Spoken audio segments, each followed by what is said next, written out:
Nagising si Adrian Villarreal mula sa pagkakoma nang dahil sa isang aksidenteng muntik ng kumitil ng kanyang buhay. Isang lalaking mayaman sa kapangyarihan, ngunit biglang naging pulubi sa sariling alaala. Sa kanyang pagbabalik, sinalubong siya ng isang kasintahang ipinakilala ng pamilya at isang kasambahay na tila may lihim na koneksyon sa kanyang puso. Nang bumalik ang kanyang alaala, lilitaw ang mga kasinungalingan, ang mga pagtataksil at ang krimen na matagal nang ikinubli. Sa gabi ng engranding selebrasyon ng engagement nito sa babaeng pakakasalan niya, isang awit ang naging susi upang mabuksan ang katotohanan. Ang pag-ibig na itinago, ang pangakong binitawan at ang aksidenteng sinadya. Ngayon, kailangang pumili si Adrian. Ipaglalaban ba niya ang pag-ibig na muling nabuhay o susuko sa kasinungalingang matagal nang nagdikta sa kanyang mundo? Pakinggan natin ang isang kwento ng pag-ibig na nag-ugat sa nakalimutang alaala at pangako sa pagitan ni Ilara at Adrian na magbibigay kilig hanggang sa huling pahina. Doctor! He's responding! Biglang nag-iba ang tunog ng heart monitor. Ang dating mabagal at pantay na tunog ay naging mabilis at sunod-sunod. Agad na napalingon si Dr. Salvador Ramirez, ang matagal ng family doctor ng mga Villarreal. Napatayo naman ang ina ni Adrian nang marinig ang sinabi ng nurse at agad na lumapit sa nakahigang anak. Sa likod ng mga ito ay naroon si Beatriz de Leon na halatang nanginginig sa kaba habang mahigpit na nakahawak sa strap ng mamahaling handbag nito. Adrian! Mabigat ang pakiramdam ni Adrian. Parang lumulutang siya sa isang napakalalim na kadiliman habang may mga boses na pilit humihila sa kanyang pabalik. Hindi niya maintindihan kung nasaan siya. Ang buong katawan niya ay tila pagod at parang matagal siyang natulog ng walang pahinga. Unti-unti niyang sinubukang igalaw ang kanyang talukap. Napangiwi siya. Napakasakit. Parang may mabigat na bagay na dumidiin sa kanyang ulo habang pilit niyang iminumulat ang mga mata. Hanggang sa tuluyan siyang nagising. Maliwanag na ilaw agad ang sumalubong sa kanya dahilan para mapapikit siyang muli. Huminga siya ng malalim. Malamig ang hangin. May amoy ng antiseptic sa paligid. At paulit-ulit niyang naririnig ang tunog ng monitor na nakakabit sa kanya. Easy Adrian, dahan-dahan lang. Anong nangyari? Nasaan ako? Narito ka sa iyong silid, anak. Safe ka na. Ligtas ka na. Naguguluhang inilibot ni Adrian ang tingin sa paligid. Kahit pamilyar ang ilan sa kanya, ay pakiramdam niya ay estranghero siya sa lahat. Parang may kulang. Parang may malaking bahagi ng sarili niya na nawala. Pagkatapos ay napatingin siya sa babaeng nakatayo sa gilid ng kama. Tahimik itong umiiyak habang nakatitig sa kanya. Maganda ito at elegante. Perpekto ang ayos ng buhok at makeup kahit halatang ilang oras nang walang tulog. Ngunit walang kahit anong emosyon ang lumitaw kay Adrian nang makita niya ito. Biglang lumapit ang babae at marahang hinawakan ang kanyang pisngi. Oh my God, honey! He finally woke up! Bahagyang iniiwas ni Adrian ang kanyang pisngi na hinaplos nito. Hindi niya alam kung bakit. Ngunit may kakaibang bigat sa dibdib niya nang maramdaman ang paghawak nito. Hindi galit at hindi rin takot, pero mas lalong hindi pagmamahal. Parang may mali. Isang pakiramdam na hindi niya maipaliwanag. Napansin niyo ni Beatriz ngunit agad itong ngumiti kahit namumuo pa rin ang luha sa mga mata. 2 years. 2 years kang nasa koma. 2 years? You suffered severe head trauma after the accident. Frankly speaking, everyone thought we were going to lose you. Kung ganun, bakit tila wala akong natatandaan? Napahawak si Adrian sa kanyang ulo nang biglang kumirot yun. At kasabay ng sakit ay may mabilis na imahe ang sumagi sa isip niya. Madilim na kalsada, nakakasilaw na headlights, at bang! Napasinghap siya habang napapikit sa sakit. Biglang bumilis ang tunog ng heart monitor. Relax, don't force your memory. Hindi pa handa ang utak mo. Huminga ng malalim si Adrian habang pilit inaalala ang huling bagay na natatandaan niya. Ngunit wala. Blanko. Parang may malaking parte ng buhay niya na basta nalang pinunit at itinapon. Bakit? Kakaunti lamang ang naaalala ko. Nagkaroon ng katahimikan sa loob ng kwarto. Nagkatinginan sina Dr. Ramirez at mga magulang niya. Maging ang babaeng nasa tabi niya ay tila biglang natigilan. Posibleng nagkaroon ka ng temporary retrograde amnesia. Epekto yun ng trauma sa ulo mo. Hindi mo maaalala ang mga pangyayari bago ang aksidente. Ano? Paanong mawawala basta-basta ng ganoon na lang ang lahat? Muli siyang napatingin sa babae. Tahimik itong umiiyak habang hawak ang kamay niya. At kahit pilit niyang hanapin sa sarili ang kahit katiting na emosyon, ay wala siyang maramdaman. Hindi niya maintindihan kung bakit tila sobrang importante niya rito. At lalong hindi niya maintindihan kung bakit pakiramdam niya ay may kulang. May ibang mukha siyang dapat maalala. It's okay, anak. Nandito kami. Hindi ka namin pababayaan. And I'm here too. Doon lang napansin ni Adrian ang malaking diamond ring na suot nito. Napakunot noo siya. May kakaibang pakiramdam na naman sa dibdib niya. Parang may mali. Parang hindi tama. Bakit suot mo yan? Because I'm your fiancé. Fiancé? Yes. Parang may kung anong malamig na bagay na gumapang sa dibdib ni Adrian. Kahit titigan niya ito, ay walang kahit anong alaala ang bumabalik. Walang init, walang pananabik, walang pagmamahal. Pakiramdam niya ay may isang napakahalagang katotohanan tungkol sa buhay niya, ang hindi niya makita sa babae. Samantala, kinagabihan, sa maliit na veranda na konektado sa kusina ng mansyon, tahimik na nakaupo si Elara habang yakap-yakap ang sarili. Nakatingin siya sa malayo ngunit halatang wala roon ang isip niya. May bakas pa ng luha ang kanyang mga mata. Hindi ka pa rin natutulog. Hindi po ako makatulog, Nay. Iniisip mo ba si Senyorito Adrian? Ngayong nagising na siya at wala siyang maalala sa kanyang nakaraan. Nalulungkot ka ba na pati ikaw ay nalimutan na niya? Opo. 2 taon ko pong hinintay ang araw na muling magmulat ang kanyang mga mata. 2 taon po akong nabuhay sa pagitan ng pag-asa at takot. At ngayong nagising na siya, lalo po akong nasaktan. Dahil kahit ligtas na ang lalaking mahal ko, hindi naman niya ako maalala. Mas masakit pa roon, hindi ko siya pwedeng lapitan bilang kanyang nobya dahil sa mata ng lahat, isa lamang akong simpleng kasambahay. Kahit ako, hindi ko pa rin talaga matanggap. 2 taon siyang walang malay tapos pagising niya, wala siyang maalala. Mas mabuti na rin siguro yon dahil kung maalala niya agad lahat, ikaw lamang ang magiging kawawa. Hindi ka tatantanan ni Beatrice. Iinis ako sa haliparot na babaeng yon. Kung pwede ko lang talaga pang himasukan ng lahat, aso makapangyarihan ng pamilya niya at wala tayong laban.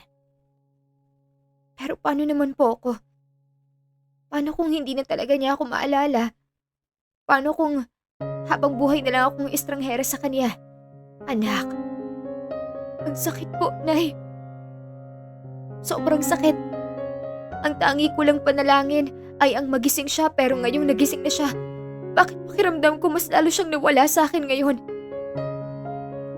Alam ko kung gaano niyo kamahal ni Senyorito Adrian ang isa't isa. Nasaksihan ko iyon, Elara. Lahat ng lihim ninyong pagtatagpo at masasayang sandali.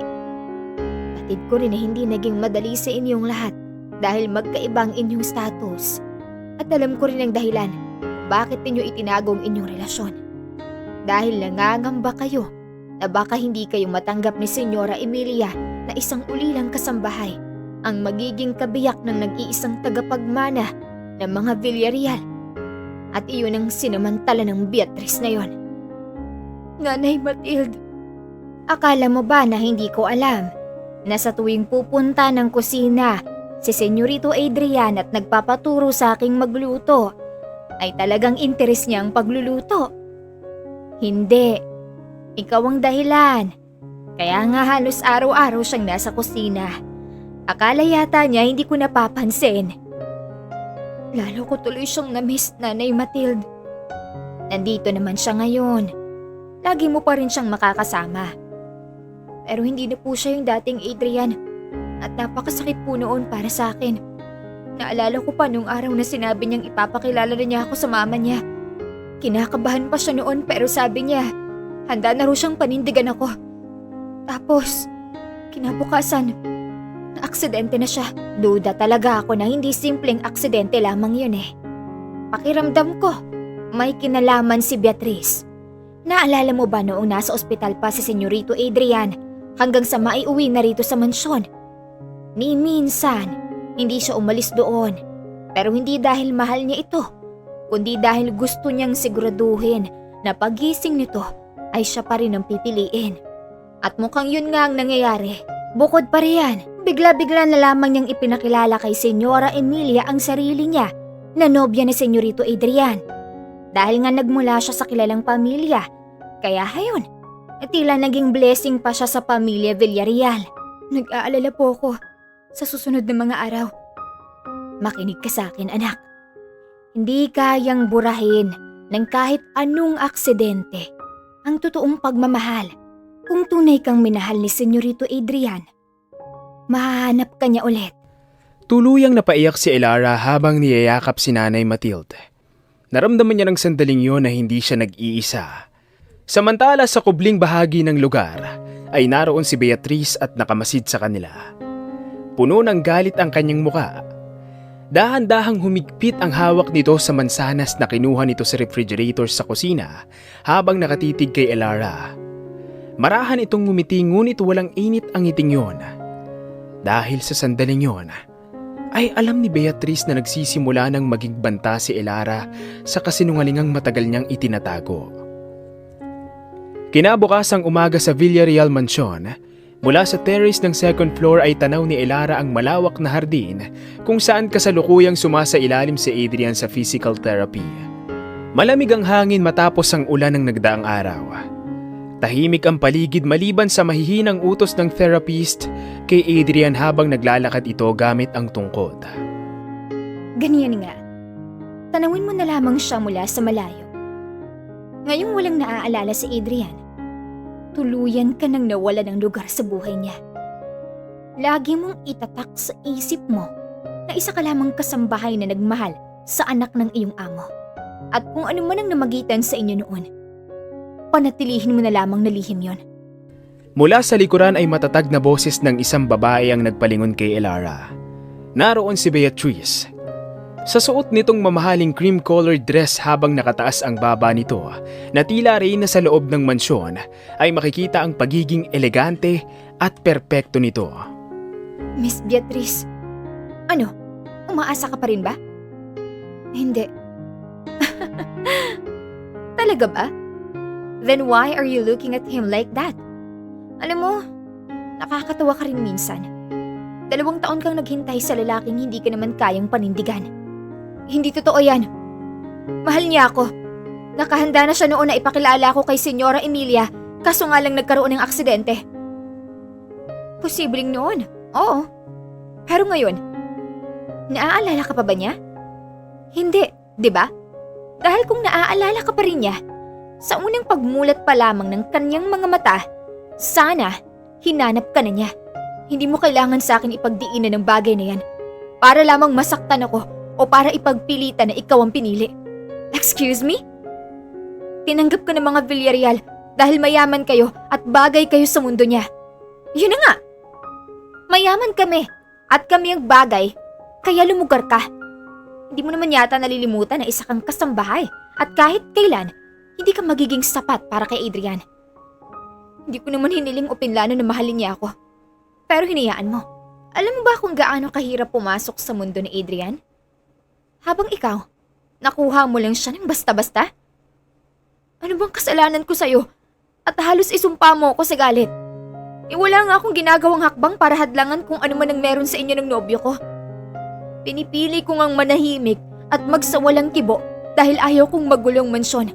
Alam mo kung anong pinakaayaw ko sa'yo? Dahil kahit hindi ka lumalaban at nananahimik ka lang, pakiramdam ko, lagi mo akong hinahamon. Nire-respeto kita, Miss Beatrice. Kaya sana irespeto niyo rin ako. Shut up! Makinig kang mabuti sa akin. Akin lang si Adrian at mananatili siyang akin. Hindi ko siya inaangkin. Pero mahal mo siya. Oo, ang kapal na mukha mo. Patuloy mo pa rin siyang minamahal kahit alam mong ako ang pakakasalan niya? Hindi niya sinabing mayroong ikaw sa buhay niya. At alam mo rin ang katotohanan kung anong meron kayo. Ang tanging alam ko lang, mahal niya rin ako. At yan ang gusto kong kalimutan mo. Dahil hindi ka pipiliin ni Adrian ngayon. Look at him! Kung papapil ka ngayon, ano sa tingin mo ngayon ang mangyayari? Pagtatawanan ka ng pamilya niya.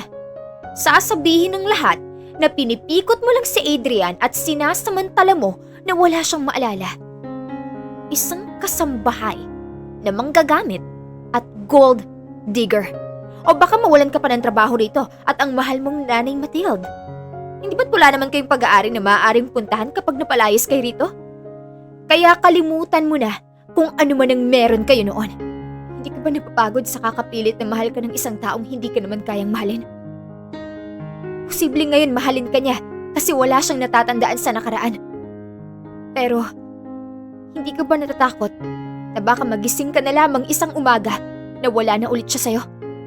Na mawala ng saysay ang lahat ng ginagawa mong to? Na matupad lahat ng kinakatakutan mo? Nanlaki ang mata ni Beatrice.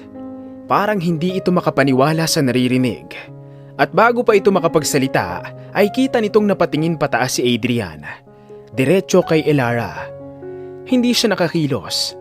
Dahil kahit malayo ay kita ni Beatrice na hindi maalis ni Adrian ang tingin sa dalaga. At sa unang pagkakataon, ay nakaramdam ng tunay na takot si Beatrice. Ilang araw pa ang lumipas.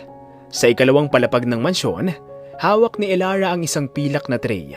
May dala siyang orange juice at ilang freshly baked cookies para kay Senyorita Emilia Villarreal na kasalukuyang nagpapahinga sa silid nito.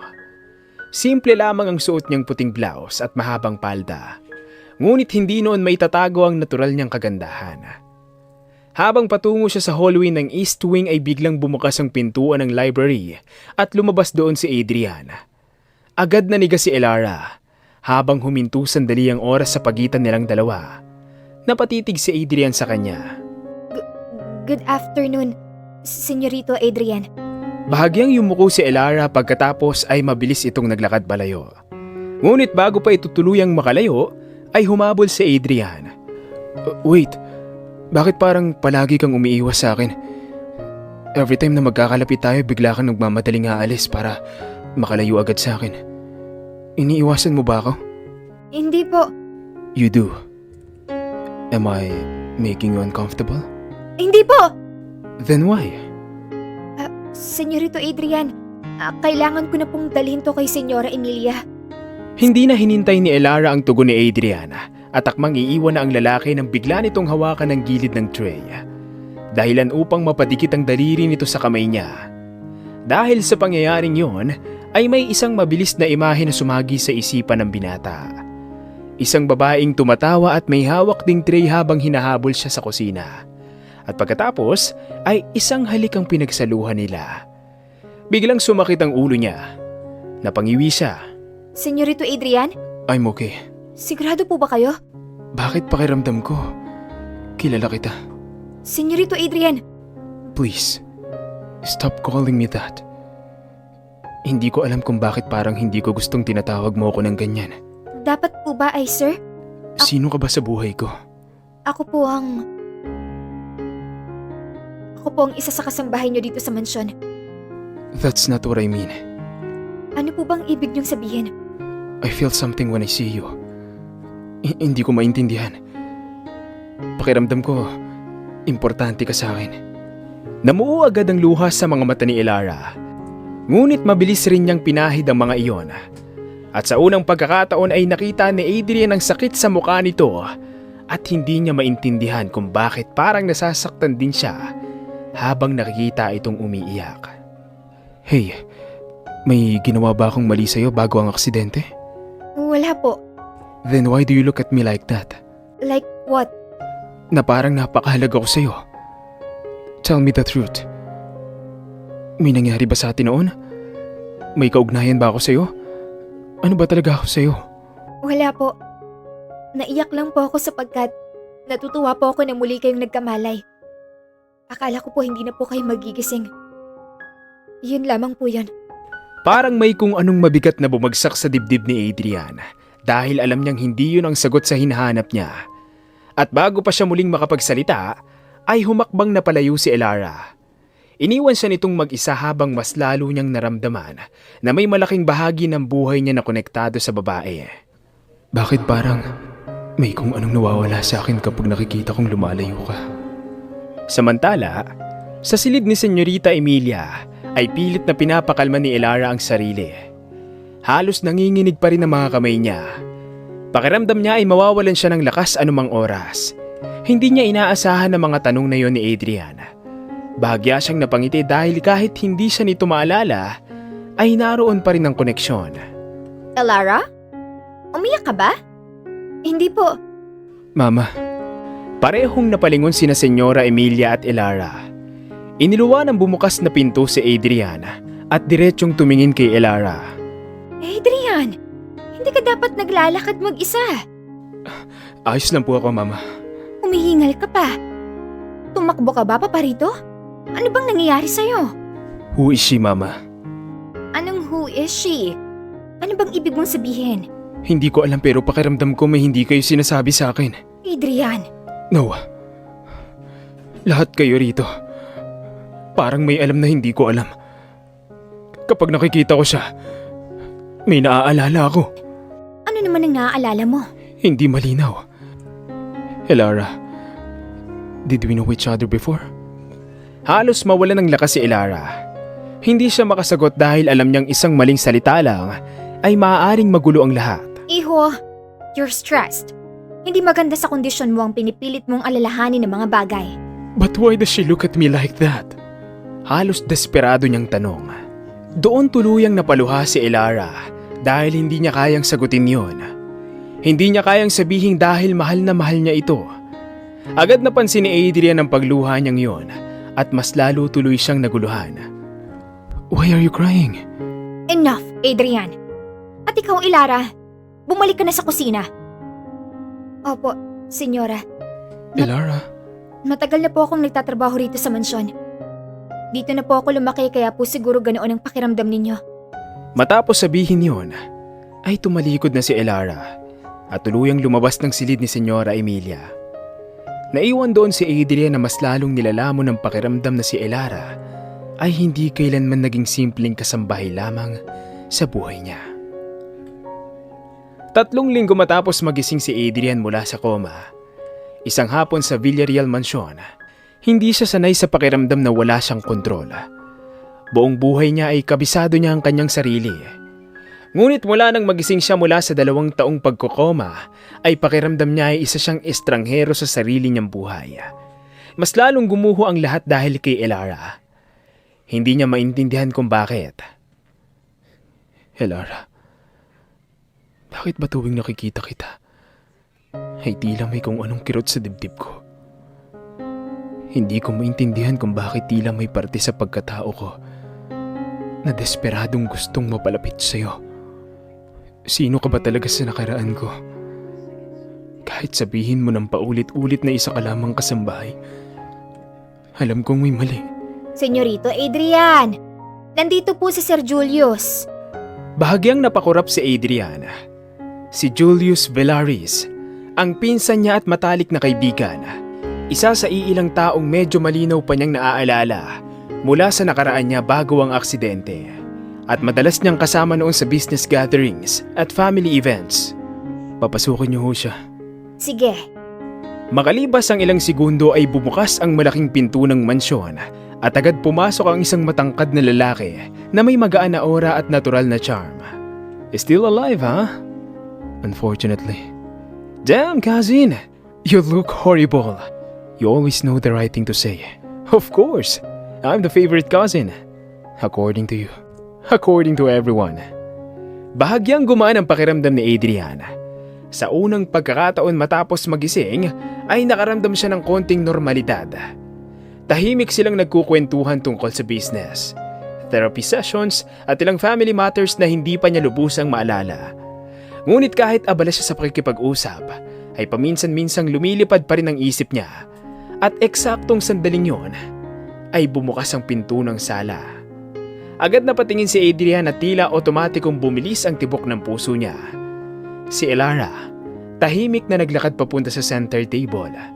Inilapag nito roon ang dalang tray ng juice, sandwiches at cookies. Well, Elara? Sir Julius, kumusta po kayo?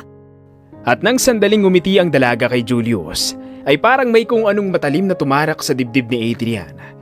Dahil ngayon lang niya ito nakitang ngumiti ng ganoon sa ibang lalaki. Wow! It's been years! Mas lalo kang gumanda. Sir Julius naman eh. At huwag mo kong tawaging sir. Ang tanda ako pakinggan. Mahina siyang natawa. At yun mismo ang lalong hindi nagustuhan ni Adrian. Tahimik lamang siyang nakatingin sa kanilang dalawa. At habang tumatagal ay mas lalo niyang napapansin ang pagiging komportable ng mga ito sa isa't isa. Parang matagal na silang magkakilala. Parang may sariling mundo ang dalawa habang nag-uusap at hindi niya gusto yun. At hindi niya maintindihan kung bakit. Still baking? Paminsan-minsan po. Yep, this is definitely yours. At least naalala niyo pa po. Of course. Ikaw lang naman ang dahilan kung bakit tumatambay ako rito noon. What? You used to come here because of her? Well, partially. She makes the best cinnamon cookies. Matagal na po kasi kaming magkakilala ni Sir Julius. Muling kumurot ang dibdib ni Adrian. Matagal na silang magkakilala. At siya? Wala siyang maalala sa lahat. Hindi niya alam kung ano ba ang nakaraan nila ni Elara. Si Elara na madalas ay tila umiiwas sa kanya, ngunit sa pinsan niya ay tila komportable ito. Napansin ni Julius na napahigpit ang hawak niya sa baso at tila may kung anong naintindihan ito. Bahagyang napangiti ng mapanukso ang lalaki. So, how's recovery? Fine. Really? You don't look fine. I said I'm fine. Adrian, baka kailangan mong magpahinga muna. What did you call me? I mean, Senyorito Adrian. Why are you worried? Natigilan ng dalaga. Maging si Julius ay bahagyang napatingin sa pinsan. Hindi rin agad napansin ni Adrian ang tono ng tanong niya. Masyadong personal at direkta. Bahagyang namutla si Elara. Napapansin ko lang na parang lagi kang nag-aalala sa akin. Oh boy, maybe because she's a kind person or maybe you're just overthinking. Tahimik na nagkatinginan ng magpinsan. Nakaramdam si Julius ng kakaiba kay Adrian. Hindi ito simpleng curiosity at confusion. Kilala niya ang pinsan niya at alam niya ang itsura nito kapag may gusto. At yun mismo ang nakikita niya ngayon. Maiwan ko na po muna kayo, Senyorito Adrian, Sir Julius. Stay. Natigilan silang lahat. Maging si Adrian mismo ay tila nagulat sa sariling sinabi. Tahimik na napalingon si Elara. At doon niya nakita ang bahagyang selos sa mga mata ni Adrian. Bagay na hindi pa nauunawaan ng binata, ngunit unti-unti na nitong nararamdaman. Ngunit bago pa may muling magsalita sa kanilang tatlo, ay narinig na nila ang tunog ng matataas na takong mula sa grand staircase. Si Beatrice ang nalingunan nila roon. Dahan-dahan itong bumababa ng hagdan habang elegante ang bawat hakbang. Nakasuot ito ng fitted white dress na lalong nagbigay diin sa marangyang dating nito. Ito ang ganap na larawan ng babaeng nababagay sa tulad ni Adrian. Honey, may bisita ka pala. Hi Beatrice. Elara, what are you doing here? Hindi ba't may kailangan ka pang tapusin sa kusina? Opo. Then go. She was serving us. Oh, then she already did her job. Maiwan ko na po kayo. So, still bossy as ever, huh? At ikaw, still annoying as ever. Natawa na lang si Julius sa naging tugon ni Beatrice. Samantalang si Adrian ay nanatiling tahimik. Hindi pa rin niya maalis sa isip si Elara. At napansin niyo ni Beatrice kaya agad nitong hinawakan ng kamay niya. Honey, I miss you today. At alam mo, I've been thinking about our engagement party. Our engagement party? We postponed it because of the accident. And now that you're finally awake, I think it's time. It could also be a celebration for your recovery. I don't think I'm ready. Ready for what? Everything. I still can't remember 2 years after my life. At hindi ko pa maintindihan ang sarili ko. You don't have to pressure yourself. I'm here, honey. Please, everyone's waiting for it. Why don't you give him more time? He just woke up from a 2-year coma. Honey, do you trust me? I stayed beside you for 2 years. I waited for you. Naramdaman ni Adrian ng guilt. Dahil kahit wala siyang maalala, ay alam niyang malaking bagay ang ginawa nito. At marahil ay yun ang dahilan kung bakit pakiramdam niya ay may obligasyon siya rito. Fine, we'll do the party. Agad na napangiti si Beatrice bago mabilis siyang hinalikan sa pisngi.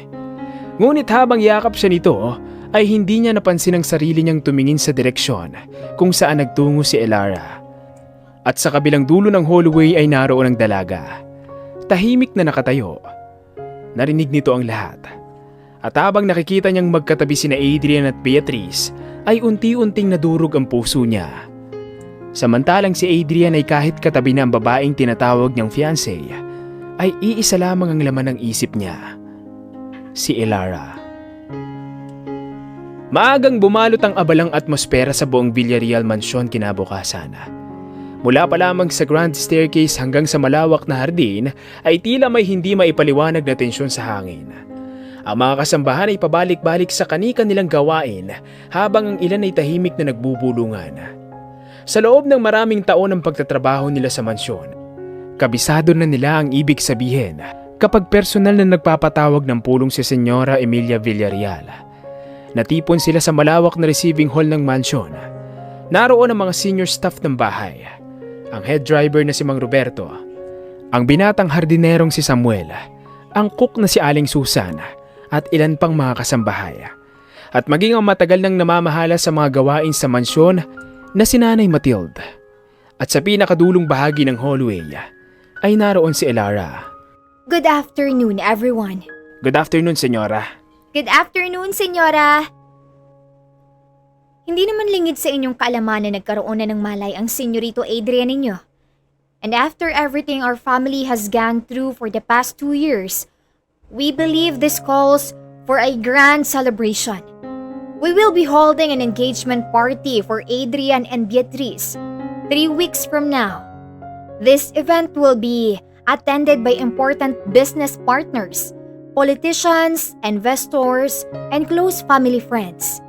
I expect perfection, Mang Roberto. Po, Senyora. You will personally handle transportation arrangements. Make sure all vehicles are prepared. No delays. Yes, Senyora. Samuel, Po? I want the garden transformed. Fresh white roses, imported orchids, elegant lighting for the evening reception. Maihahanda po namin. Aling Susan. Yes, Senyora. The kitchen staff will coordinate with the hotel chefs. I want every menu checked personally. Apo. Nanay Matilde. Yes, Senyora. You will supervise everything inside the mansion. Make sure every corner of this house is flawless. Opo. Elara. Po, Senyora. You'll assist in serving the VIP guest during the engagement dinner, since Beatrice specifically requested for you. Yes, Senyora. Kahit pilitin ni Elara na gawing normal ang boses niya, ay hindi niya magawa at hindi yun nakakaligtas sa pandinig ng lahat. Tuluyan ang nakaramdam ng kakaiba si Senyora Emilia dahil kanina pa niya napapansin na sa halip na matuwa ang mga ito dahil ikakasal na ang kanilang Senyorito Adrian, ay parang namatayan sa lungkot ang mga mukha ng lahat. Kabaliktaran ng inaasahan niya. May problema ba? I announced a celebration. My son is alive. He's getting married. So, why does everyone look miserable? Wala naman po, senyora. Siguro po ay nabigla lamang lahat sa enggrande ng magiging preparasyon sa selebrasyon. Really? You don't seem happy. My son is finally awake. He's finally moving forward with his life. Yet you look like you're grieving. Hindi po. Then explain this atmosphere to me. Walang makasagot sino man sa kanila. Dahil lahat sila ay alam ang totoo.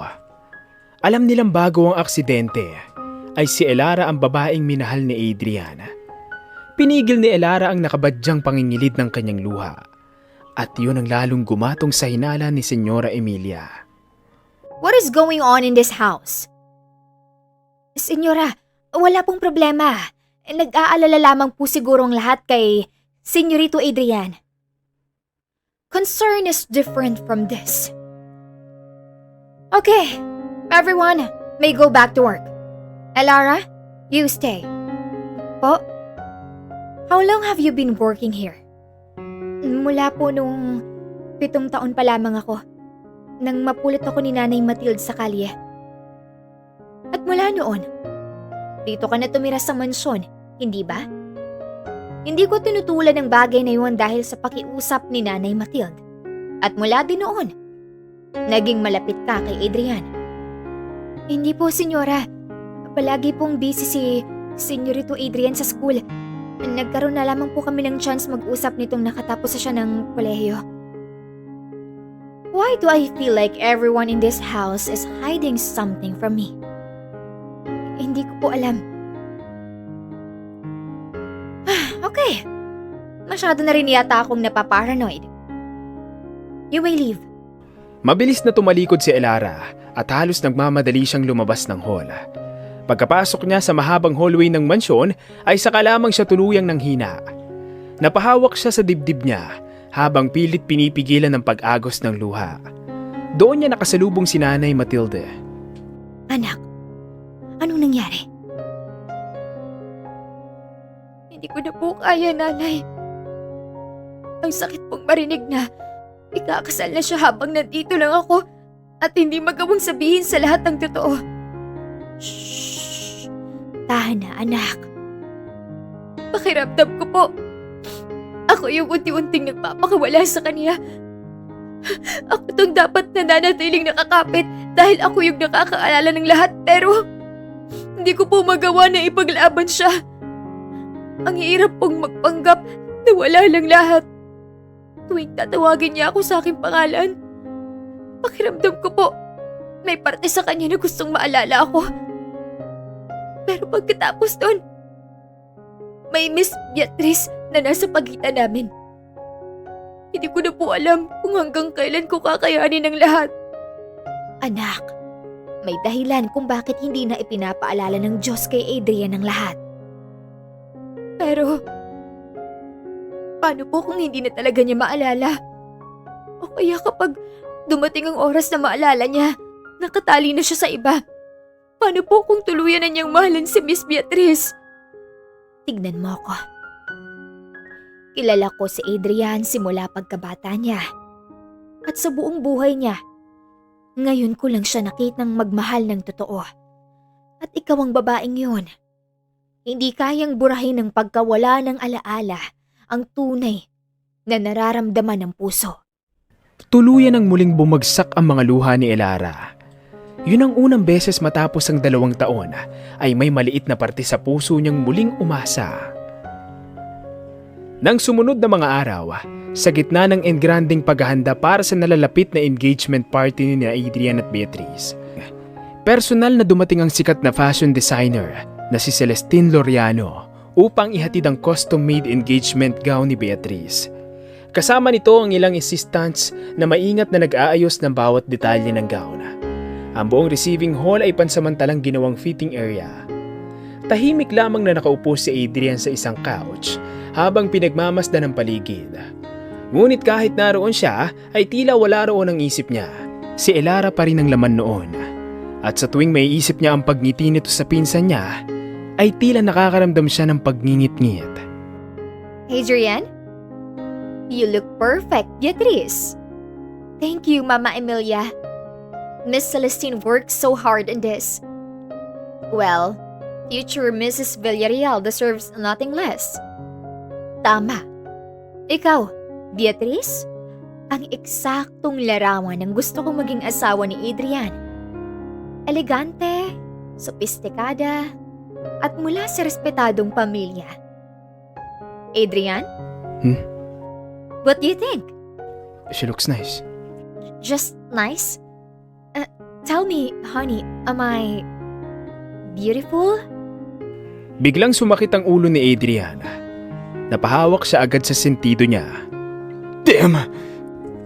Adrian, what's wrong? Hindi agad nakasagot si Adrian dahil kasabay ng pananakit ng ulo niya ay may mga pira-pirasong alaala na pilit lumilitaw sa isip niya. Isang maliit na butik, mahinang tugtog ng piano, isang babaeng umiikot habang nakasuot ng simpleng puting damit at nakangiti sa kanya. At malinaw niyang naramdaman na mahal niya ang babaeng yun. Ngunit bago pa niya makita ang mukha nito, ay biglang naglaho ang alaala. I'm fine. You don't look fine. Should we call your doctor? No, I just remembered something. What? I saw someone wearing white. I think... That's probably me, honey. At eksaktong sandaling yon ay dumaan si Elara sa hallway, malapit sa receiving hall habang may dalang fresh flowers na mula sa hardin upang ilagay sa vase sa loob ng dining room. Hindi sana siya papasok ngunit nang marinig niya ang boses ni Adrian, ay kusa siyang napalingon at nagtagpo ang kanilang mga mata. Elara. Bakit po, Senyorito Adrian? Why are you here? Hindi ba't sinabi ko nang walang papasok dito ng basta-basta habang may fitting? Dadaan lang po sana ako. Then leave! Beatrice! Oh my God. I'm sorry. I didn't mean it that way. I'm just, stressed because of the preparations. Lara, I'm sorry if I sounded harsh. Mama? It's fine. Elara, don't leave. Honey. Elara, why does it feel like every time I see you, something hurts here in my heart? Honey, you're confused again. Tell me the truth, please. She's just a maid, honey. Wala kang mapupulot na sagot sa kanya. No, she's not just a maid.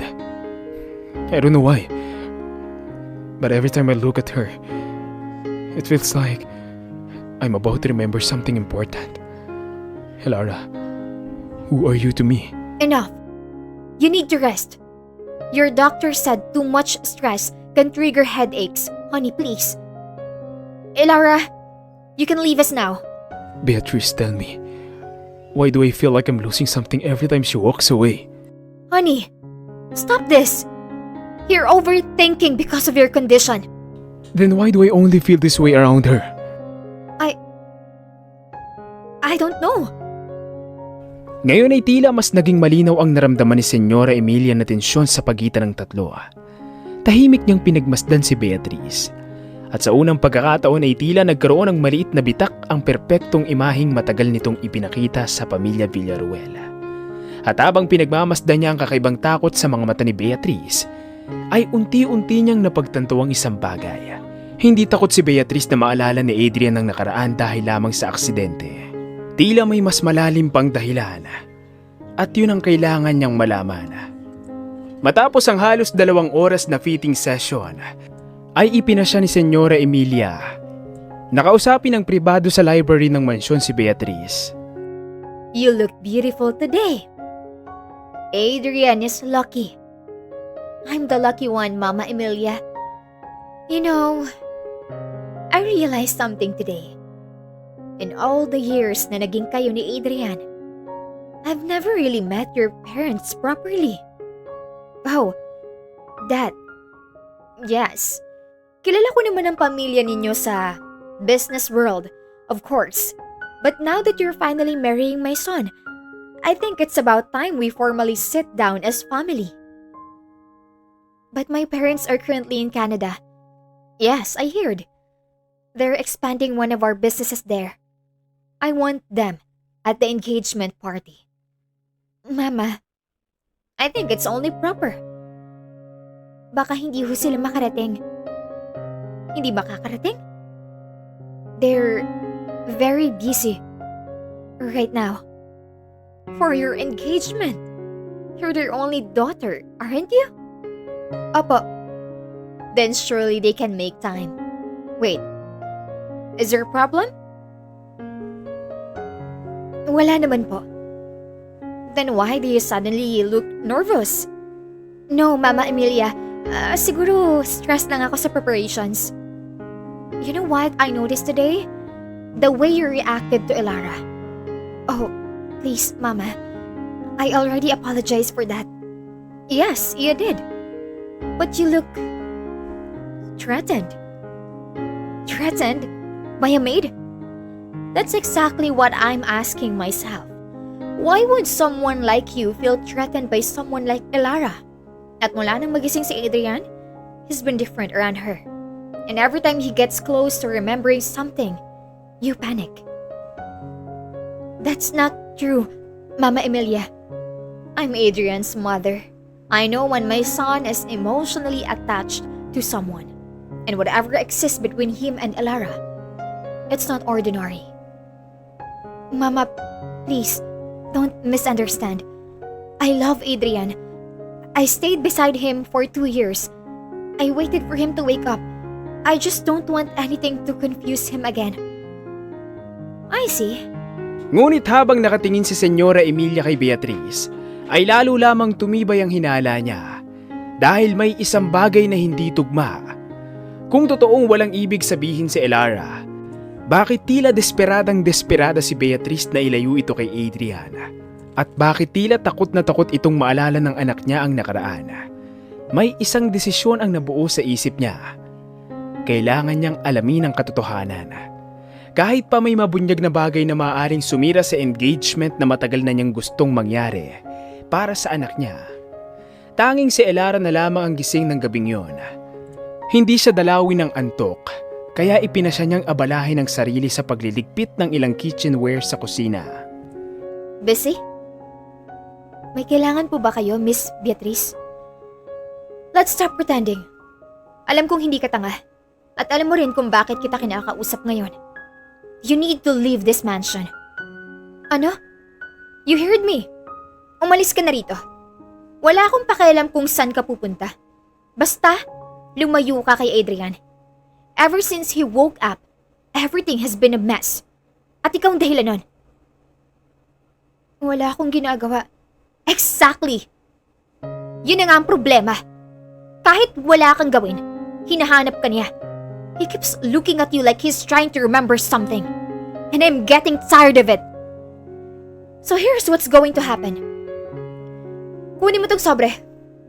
May cheque itong laman pero naka-blankong amount. I'll pay you. Name your price. Gusto mo ng bahay? Business? Buhay na komportable? I can give you all of that. Hindi ako nabibili. Oh, come on! Lahat ng tao may presyo. Hindi lahat. Do you seriously think may laban ka sa akin? Hindi ako nakikipaglaban sa'yo. Yes, you are!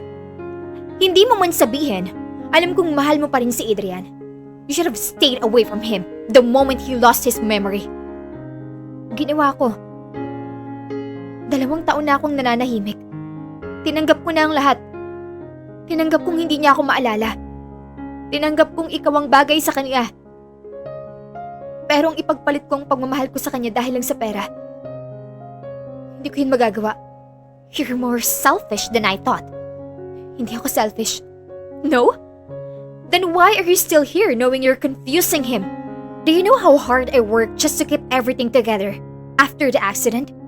Nanatili ako sa tabi niya habang wala siyang malay.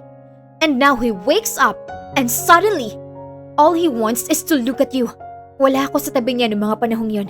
Dahil noon pa man, pinagbawalan mo na akong lapitan siya. Kahit alam mong ako ang tunay niyang nobya. At kung ako man ang hinahanap niya ngayon, hindi ko kasalanan yun. So, listen carefully. Kapag nakasal na kami ni Adrian, at nandito ka pa rin sa mansyon, I promise you, you will never have a peaceful life. I will make sure every single day reminds you of your place. So leave Well, I'm still being nice. Pagkatapos noon ay mabilis na tumalikod si Beatrice. Naiwan si Elara na mag-isang nakatayo sa gitna ng pantry na nanginginig at durog ang puso. Dahan-dahang napaupo si Elara sa sahig habang mahigpit na nakahawak sa dibdib niya. Natakot siya hindi para sa sarili niya, kundi para kay Adrian at para sa pagmamahal nilang pilit na binubura ng mundo sa paligid nila. Madaling araw pa lamang ngunit gising na ang ilang tauhan sa Villarreal Mansion.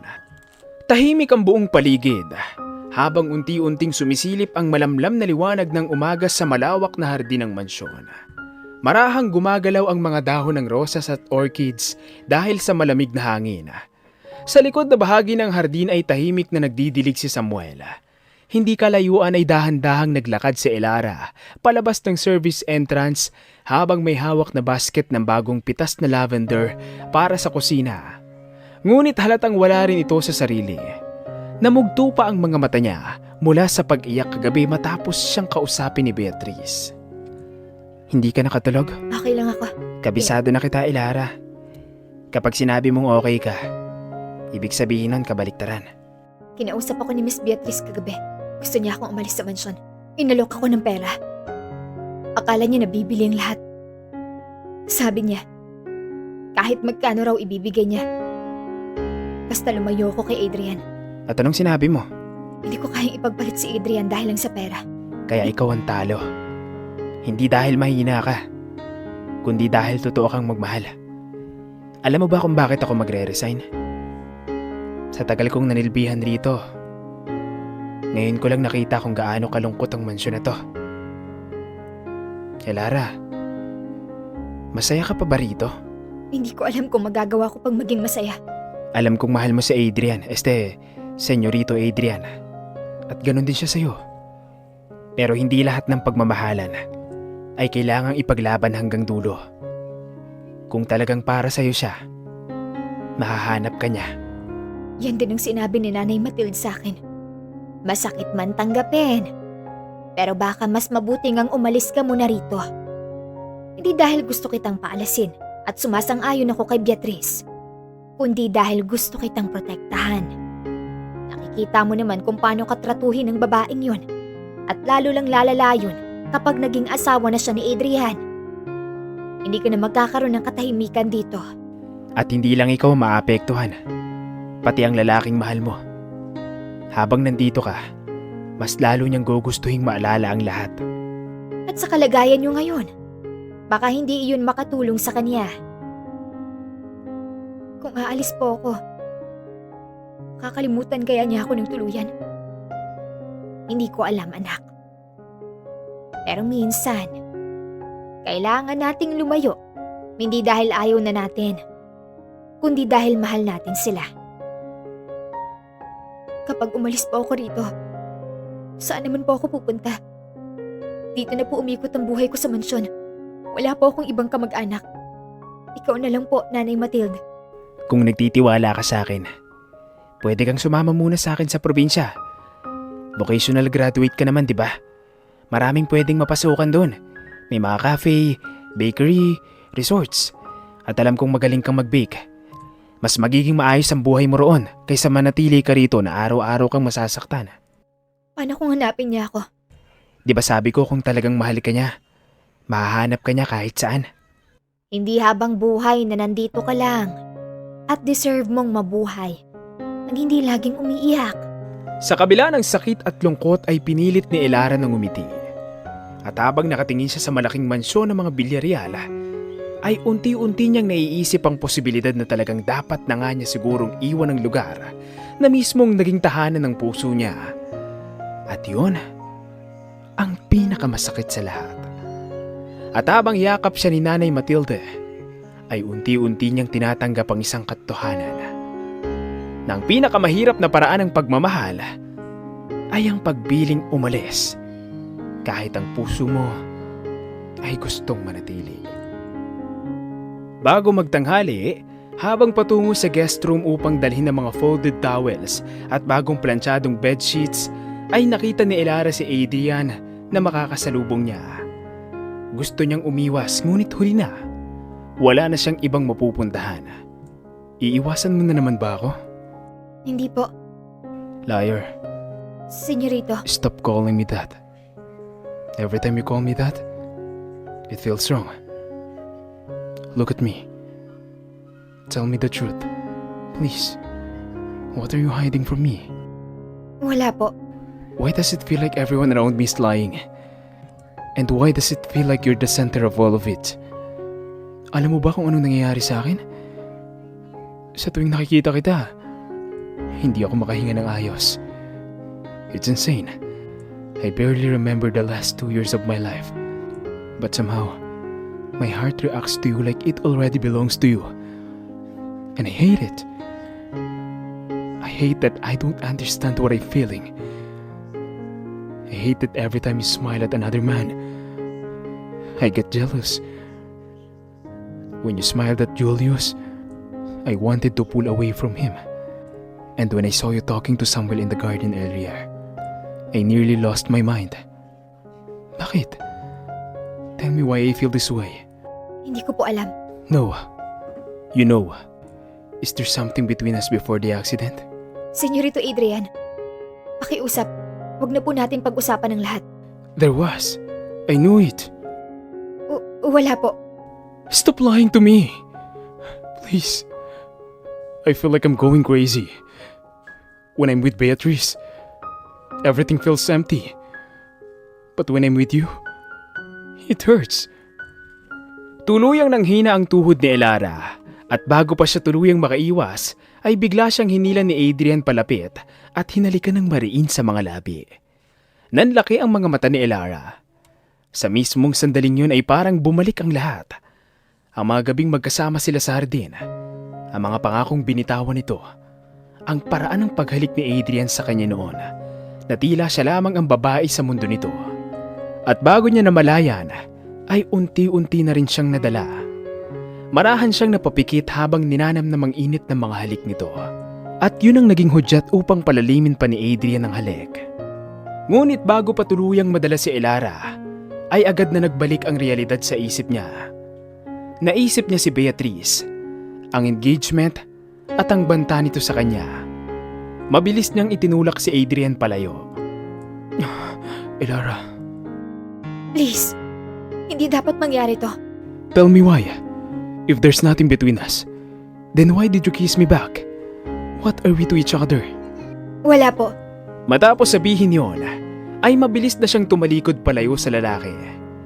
Para namang may kung anong nabasag sa loob ni Adrian matapos marinig ang naging tugon ni Elara. Ngunit kahit ganoon ay hindi pa rin siya kumbinsido. Dahil kahit sabihin pa ni Elara na wala lang ang lahat, ang mga halik at yakap na yon at ang puso niyang halos mawalan ng kontrol sa piling nito ay hindi kayang magsinungaling. Dumating na nga ang gabi ng engranding engagement party ni na Adrian at Beatrice. Nagmistulang isang marangyang palasyo ang Villarreal Mansion habang naliliwanagan ng malalaking crystal chandeliers at daan-daang ilaw ang buong lugar. Punong-puno ng eleganteng dekorasyon ang malawak na garden venue kung saan gaganapin ang selebrasyon. May mga puting rosas at imported orchids na nakahanay sa bawat mesa. Sa gitna naman ng hardin ay nakatayo ang isang napakalaking stage na may orkestra sa gilid habang unti-unting dumarating ang mga kilalang personalidad, negosyante at socialities na inimbitahan ng pamilya Villarruel. Adrian, everyone's waiting downstairs. You don't look happy. Should I be, Mama? I'm about to marry a woman I can't even remember loving. And the worst part is, I feel guilty because of that. Everyone keeps telling me how much Beatrice stayed beside me, and I know I should appreciate that. Ngunit kahit anong pilit ko, wala akong maramdamang pagmamahal para sa kanya. Natututunan ng pagmamahal. Paano kung hindi? What if I'm making the biggest mistake of my life? You've been through a lot. At hanggang ngayon, nalilito ka pa rin sa mga pangyayari. I'm confused about everything except one thing. Sa tuwing nagkakalapit kami ni Elara, it feels like my heart remembers something my mind can't. For tonight, just breathe. You don't have to force yourself to understand everything tonight. But what if I hurt someone because I don't understand? One step at a time, iho. Your memories will return eventually. Halika na. Naghihintay na si Beatrice sa'yo sa hardin. Pagdating ni na Adrian sa hardin, kung saan naroon ang engranding venue, ay agad silang sinalubong ni Beatrice na may napakalawak ng ngiti. Nakasuot ito ng fitted champagne-colored gown na kumikislap sa ilalim ng mga ilaw habang maayos na nakalugay ang mahaba nitong buhok. Napakaganda nito ng gabing yon. You're finally here! You look handsome tonight, honey. Do you know how long I dreamed about this? Finally! Everyone will know I'm the woman you chose. Everyone's happy for us. Yeah, You don't sound excited. I'm just tired. Hey, no sad face tonight, okay? This night is special for us. I waited for you for 2 years, honey. Every single day. I prayed you would wake up, and now you're finally here beside me. I don't want anything ruining tonight. You're mine. Don't forget that. Samantala, sa kabilang bahagi ng venue ay nag-aalalang lumapit ang event coordinator kay Senyora Emilia. Señora, we have a problem. The singer for the opening performance still hasn't arrived. We've been trying to contact her for almost an hour. The program is about to start. I'm so sorry, Señora. Señora Emilia, ay bakit hindi dalang po si Ilara ang pakantahin? Maganda po ang boses ng batang yon. Ilara sings? Can she do it? Opo, ay kaya niya po. Ilara, halika. Ako po? Anak, no choice na tayo. Please, Ilara. You will help save the program. Sige po. Si Elara nga ang panandali ang naging sagot sa problema. Noon din ay inayusan at binihisan siya. Simple ngunit napakaganda niya sa suot na light blue gown na ibinigay ng stylist. Bahagyang inayos ang buhok niya habang nilagyan lamang ng kaunting make-up ang kanyang muka. Hindi siya mukhang kasambahay ngayon. Mukha siyang babae na kayang agawin ang buong atensyon ng mga tao. At marahil, yun na mismo ang dahilan kung bakit nang makita siya ni Adrian mula sa malayo, ay tila tumigil ang mundo nito. Unti-unting namilog ang mga mata ng binata habang nakatitig sa kanya. Elara. What is she doing? Ngunit bago pa may makasagot ay biglang namatay ang ibang ilaw sa paligid at isang spotlight ang tumama kay Elara habang marahan itong humawak sa mikropono sa gitna ng stage. Natahimik ang buong venue at pagkatapos ng ilang segundo ay tumugtog ang unang nota ng kanta. Isang simpleng love song. Ngunit para kay Adrian, parang may kung anong malakas na puwersang biglang tumama sa kanya. Dahil kilalang kilala niya ang kantang yon. At kasabay ng bawat liriko ay unti-unting bumalik ang mga alaala, ang mga palaisipan sa kanya. Ngayon ay nagkaroon ng mga kasagutan. Nanlamig ang buo niyang katawan. At sa unang pagkakataong matapos ang 2 taon, ay tuluyan niyang naalala ang pinakamahalagang bagay sa buhay niya. Si Elara, ang babaeng tunay niyang minahal. At kasabay noon, ay unti-unti rin siyang napalingon kay Beatrice. Ngayon, ay kitang-kita na niya ang takot sa mukha nito. Mabilis ang paghinga ni Adrian nang umalis sa hardin at maglakad papasok ng mansyon. Halos hindi niya maramdaman ang sarili niyang mga paa habang paulit-ulit na bumabalik sa isip niya ang lahat ng alaala. Bigla siyang napahinto nang marating ang malaking receiving hall habang mariing napapikit. Kasunod niyang pumasok sina Senyora Emilia at Beatrice. Halatang kinakabahan si Beatrice ngayon. Hindi na nito maitago ang bahagyang panginginig ng mga kamay nito. Honey. Don't call me that. Adrian, ano nangyayari? I remember everything. What? The accident, the phone call, and your voice telling me to remove my brakes. No. You tried to kill me. Honey, listen to me. Stop calling me that! All this time, you lied to everyone. Ginawa ko yun dahil mahal kita. That's not love. You destroyed my life No! I stayed beside you for 2 years. because you were guilty. You knew I loved Elara. You knew she was my girlfriend. What? Girlfriend? Yes, Mama. Sasabihin na sana namin sa'yo ang lahat bago ang aksidente. No, Mama Emilia. Elara manipulated Adrian. Shut up! You were the one manipulating everyone. I love you! No, you only wanted to own me. Tahimik na napaluha si Beatrice, ngunit bago pa ito muling makapagsalita, ay biglang bumukas ang malaking pinto ng mansyon at pumasok si Julius. Halatang nagmamadali ito habang may hawak na brown envelope. Adrian! You remembered? Then this came right on time. Mabilis na iniabot ni Julius ang brown envelope sa Aunt Emilia niya. What is this? The investigation you asked me to do, Auntie. What? Unti-unting bumigat ang mukha ni Senyora Emilia habang dahan-dahan niyang binubuksan ang envelope. At habang isa-isang lumilitaw ang mga dokumento ay unti-unti ring nagbago ang ekspresyon niya hanggang sa tuluyan siyang mapatitig kay Beatrice. Who are you? She's not Beatrice de Leon. What? The real Beatrice de Leon is in Canada with her parents. This woman is Sandra Robles. Sandra? Anak siya ng dating mekaniko ng pamilya de Leon. She stole Beatrice de Leon's identity years ago. No. Pinag-aralan niyang mabuti si Beatrice. Nandyan sa envelope ang mga litrato at records. She learned how to act like her. Oh my God! You lied about everything? I had no choice. You deceived my family. I loved you! You don't even know what love means. You almost killed me. I didn't mean for it to happen that way. But it happened. I was desperate. You manipulated all of us. You lived in our home pretending to be someone else. I'm sorry.